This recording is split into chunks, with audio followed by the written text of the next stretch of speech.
Unit 1 Story How I Taught My Grandmother to Read. Reading from Grade 9, Subject English, Book Kaveri. Comprehension 1. When I was a girl of about 12, I used to stay in a village in North Karnataka with my grandparents. Those days, the transport system was not very good, so we used to get the morning paper only in the afternoon. The weekly magazine used to come one day late. All of us would wait eagerly for the bus, which used to come with the papers, weekly magazines, and the post. At that time, Triveni was a very popular writer in the Kannada language. She was a wonderful writer. Her style was easy to read and very convincing.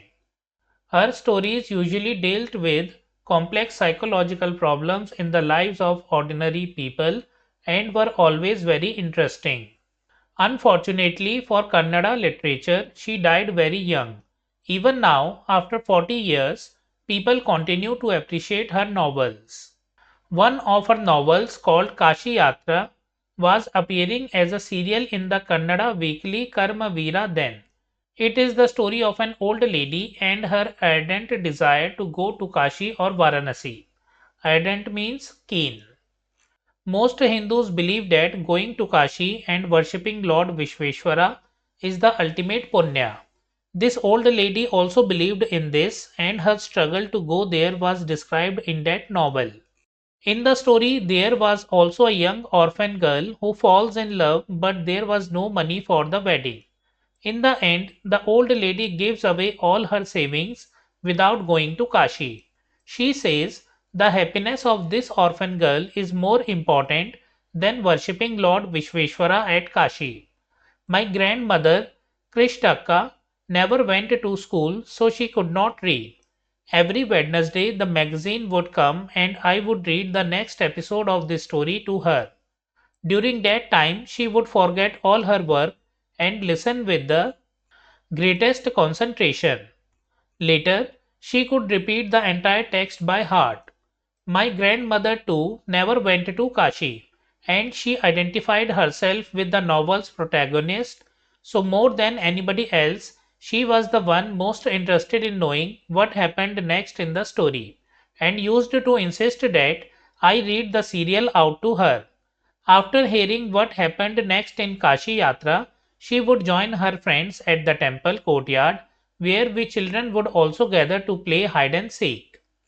She would discuss the latest episode with her friends. At that time, I never understood why there was so much of debate about the story. Once I went for a wedding with my cousins to the neighboring village. In those days, a wedding was a great event. We, children, enjoyed ourselves thoroughly. We would eat and play endlessly, savoring the freedom because all the elders were busy. Savoring means enjoying it to the fullest. I went for a couple of days but ended up staying there for a week. When I came back to my village, I saw my grandmother in tears. I was surprised, for I had never seen her cry even in the most difficult situations. What had happened? I was worried. Avva, is everything alright? Are you okay? I used to call her Avva, which means mother in the Kannada spoken in North Karnataka. She nodded but did not reply. I did not understand and forgot about it. In the night, after dinner, we were sleeping in the open terrace of our house. It was a summer night and there was a full moon. Abba came and sat next to me. Her affectionate hands touched my forehead. I realized she wanted to speak. I asked her, what is the matter? When I was a young girl, I lost my mother. There was nobody to look after and guide me. My father was a busy man and got married again. In those days, people never considered education essential for girls, so I never went to school. I got married very young and had children. I became very busy. Later, I had grandchildren and always felt so much happiness in cooking and feeding all of you. At times, I used to regret not going to school, so I made sure that my children and grandchildren studied well. Comprehension 2. I could not understand why my 62-year-old grandmother was telling me a 12-year-old, the story of her life in the middle of the night.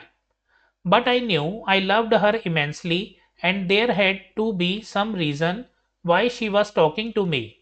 Immensely means extremely. I looked at her face. It was unhappy, and her eyes were filled with tears. She was a good looking lady who was usually always smiling. Even today, I cannot forget the worried expression on her face. I leaned forward and held her hand. Ava, don't cry. What is the matter? Can I help you in any way? Yes, I need your help. You know, when you were away, Karmavira came as usual. I opened the magazine. I saw the picture that accompanies the story of Kashi Yatra, and I could not understand anything that was written. Many times I rubbed my hands over the pages wishing they could understand what was written, but I knew it was not possible. If only I was educated enough. I waited eagerly for you to return. I felt you would come early and read for me. I even thought of going to the village and asking you to read for me. I could have asked somebody in this village, but I was too embarrassed to do so. I felt very dependent and helpless.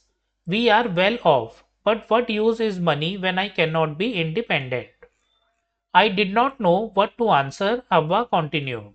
I had decided I want to learn the Kannada alphabet from tomorrow onwards.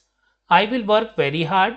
I will keep Saraswati Puja date during Dasera as the deadline. That day I should be able to read a novel on my own. I want to be independent.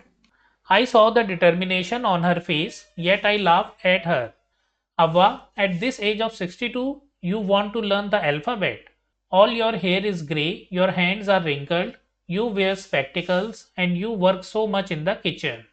Childishly, I made fun of the old lady, but she just smiled. For a good cause, if you are determined, you can overcome any obstacle. I will work harder than anybody, but I will do it. For learning, there is no age bar. The next day onwards, I started my tuition. Ava was a wonderful student. The amount of homework she did was amazing. She would read, repeat, write, and recite. I was her only teacher, and she was my first student. Little did I know then that one day I would become a teacher in computer science and teach hundreds of students. The Dasera festival came as usual. Secretly, I bought Kashi Yatra, which had been published as a novel by that time.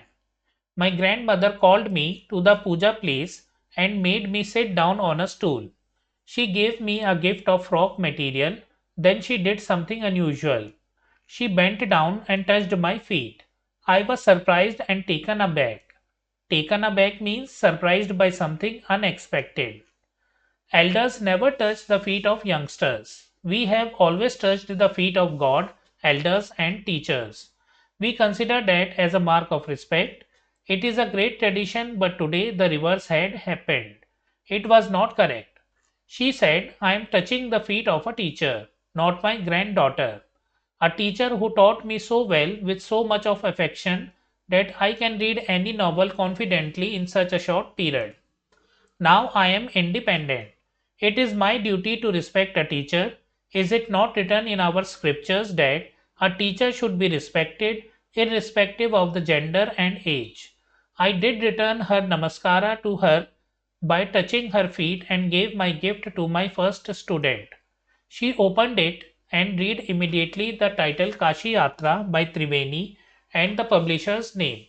I knew then that my student had passed with flying colors. Sudha Murthy. So friends, we have read the chapter How I Taught My Grandmother to Read. We will do question answers and summary of this chapter in a separate video. You can support me with channel membership and super thanks. If you like the video, kindly like, hype the video and share it with your friends.